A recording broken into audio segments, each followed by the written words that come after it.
Hello everyone. Today I'm going to talk about DARPA.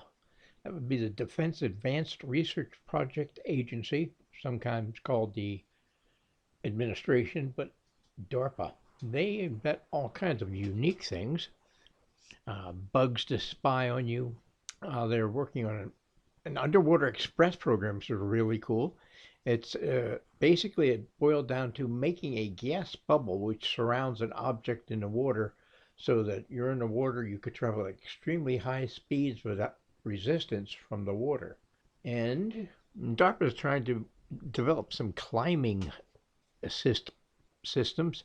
They are looking at creatures just like spiders and geckos and other tiny animals, how they can scale vertical surfaces, really cool. And they're looking at these animals to see if they can't build synthetic versions of these materials or whatever they happen to use to do their climbing so that it can aid human beings. The main project I wanted to talk about right now. Okay, they developed a prosthetic hand. This prosthetic hand can actually feel.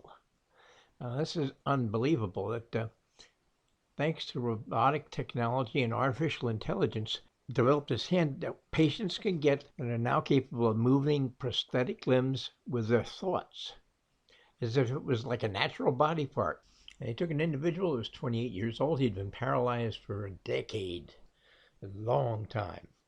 Now has the ability to feel physical sensations to a prosthetic hand that they developed. This hand sends the signals directly to his brain, and he can even identify which mechanical finger is being touched. Really making quite some progress on getting prosthetic limbs that can be controlled through the thoughts. So what they did to make this all possible is they went to two sections of the brain, the sensory cortex and the motor cortex. Sensory is responsible for physical sensations, and the motor cortex is responsible for movements. And they ran wires from there to the hand. And then later on they attached what they mounted special torque sensors on the hand of the volunteer so that they could convert this to physical sensations. And believe it or not, everything worked.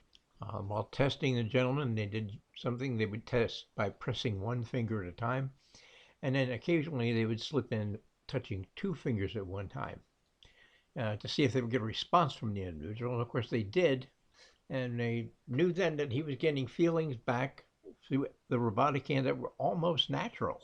Anyway, thanks very much for listening. Please like, subscribe, share with like-minded friends, and feel free to leave a comment. Take care, everybody. Bye for now.